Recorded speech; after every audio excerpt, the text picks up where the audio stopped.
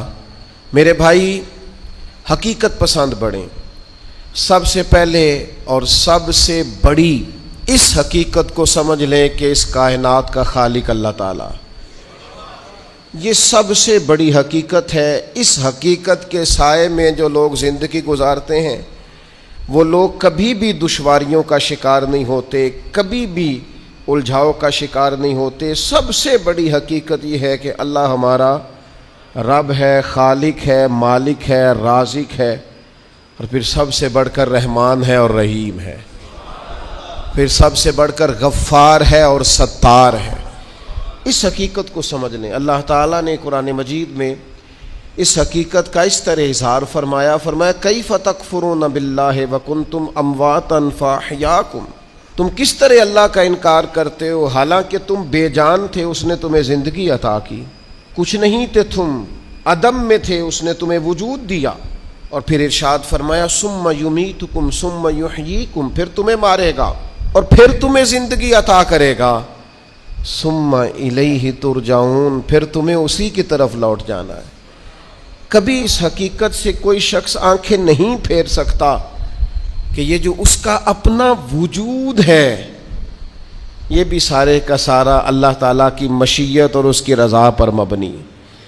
اس نے اپنا وجود بھی اپنی مرضی سے تشکیل نہیں دیا، قد کاٹ اپنی مرضی سے تشکیل نہیں دیا، حسن و جمال اپنی مرضی سے تشکیل نہیں دیا، تو پھر کیسی عجیب بات ہے یہ روزمرہ کے معاملات اپنی مرضی سے تشکیل دینا چاہتا ہے۔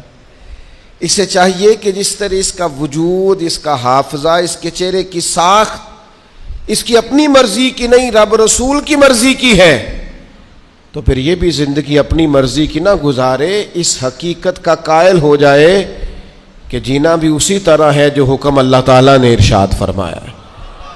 لیکن زندگی اللہ کی دی ہوئی، رزق اللہ کا دیا ہوا، سانسیں اللہ کی دی ہوئی، لوگ جینا اپنی مرضی سے چاہتے ہیں۔ یہ حقیقت پسندی سے دور بات ہے۔ جس شخص نے جو مشینری بنائی ہے آپ اسی سے پوچھیں گے اس کو کیسے چلانا ہے، آپ اسی سے دریافت کریں گے کہ کیا چیز استعمال کرنے سے صحت ٹھیک ہوگی، کیا استعمال کرنے سے خراب ہوگی، آپ اسی طبیب حکیم کے مشورے سے چلیں گے۔ ہم من چاہی زندگی چاہتے ہیں، تو سب سے پہلے تو اس حقیقت کو سمجھ لیں کہ کائنات کا رب، اور جب بنائی اسی نے ہے تو چلے گی بھی اسی کے حکم کے ساتھ۔ دوسری بات،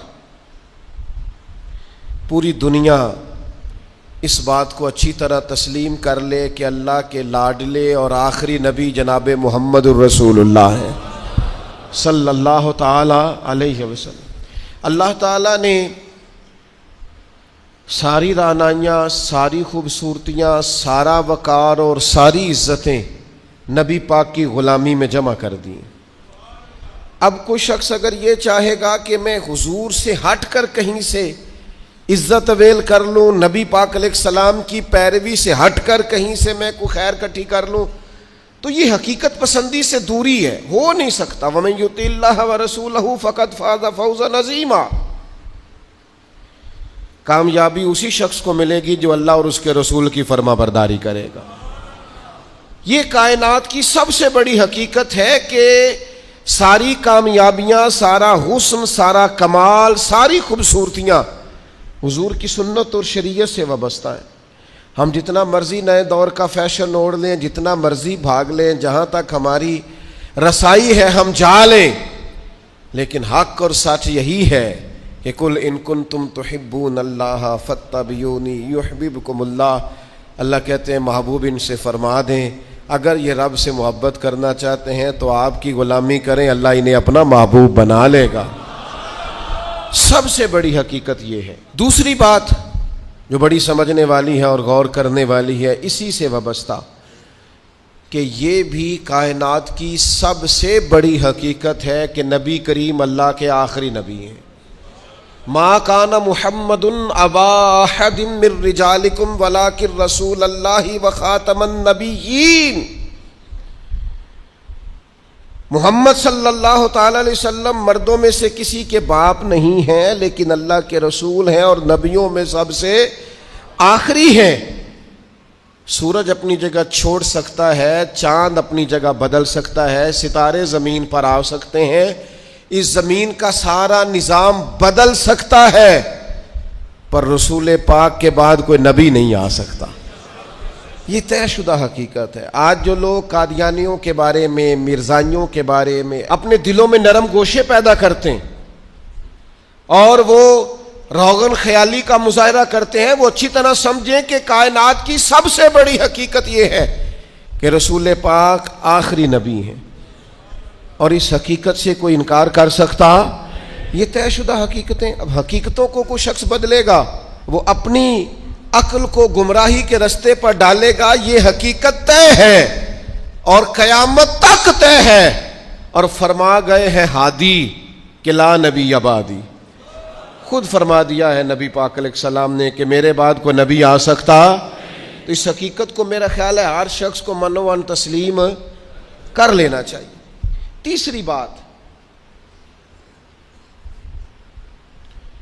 کائنات کی سب سے بڑی حقیقت یہ ہے، ان حقیقتوں کے بعد کائنات کی، اللہ رسول کو ماننے کے بعد کائنات کی سب سے بڑی حقیقت یہ ہے کہ دنیا میں جو آیا ہے اسے دنیا چھوڑ کر جانا ہے۔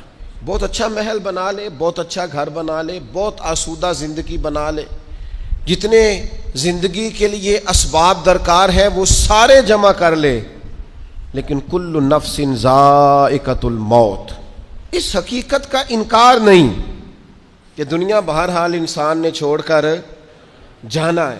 بڑے بڑے محلات ہوں یا آپ کٹیا میں رہتے ہوں، بہت بڑا بنگلہ ہو یا جھونپڑی میں وقت گزرتا ہو، بہرحال موت کا ذائقہ چکھنا ہے۔ ہم حقیقت پسندی کا مظاہرہ نہیں کرتے۔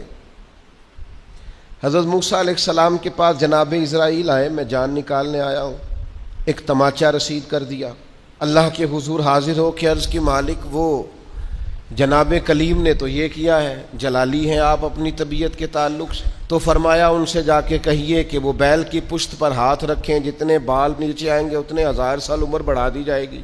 تو حضرت اسرائیل عرض گزار ہوئے، اللہ کے پیارے کلیم علیہ السلام آپ بیل کی پشت پر ہاتھ رکھیں، جتنے بال آپ کے دستے مبارک کے نیچے آئیں گے اتنے سالوں عمر بڑھا دی جائے گی۔ تو حضرت کلیم نے پوچھا پھر چلے 1000 سال ہو گیا، پھر نے کہا حضور پھر جانا تو ہے۔ تو پھر حضرت کلیم نے حقیقت پسندی کا سبق دیا، فرمایا اگر جانا ہے تو پھر آج ہی چلتے ہیں۔ او بھائی یہ زندگی ایک دن ہو یا 100 سال یہ گزر جاتی، دوش پر کملی ہو یا کہ شال گزر جاتی ہے۔ چلو گر امیروں کی بہے اقبال گزر جاتی ہے تو غریبوں کی بہرحال گزر جاتی ہے، یہ گزر تو جائے گی، ایسا تو نہیں ہے کہ یہ رکے گی۔ تو موت اٹل حقیقت ہے، لا ریب ہے، بس چھوٹا سا فرق ہے۔ کافر کہتا ہے جتنی موج کرنی ہے دنیا میں کر لو، بعد میں فنا ہے۔ مومن کہتا ہے بقائی اس دن شروع ہونی ہے جس دن قبر میں مدینے والے کی پہلی زیارت کرنی ہے۔ بس سوچ میں اتنا سا فرق ہے۔ ہم کہتے ہیں نقطہ آغاز وہ دن ہے جس دن قبر میں جائیں گے، لحد میں عشق رخ شاہ کا داغ لے کے چلے، اندھیری رات سنی تھی سو چراغ لے کے چلے، اور تیرے غلاموں کا نقش قدم ہے راہ نجات، وہ کیا بھٹک سکے جو یہ چراغ لے کے چلے۔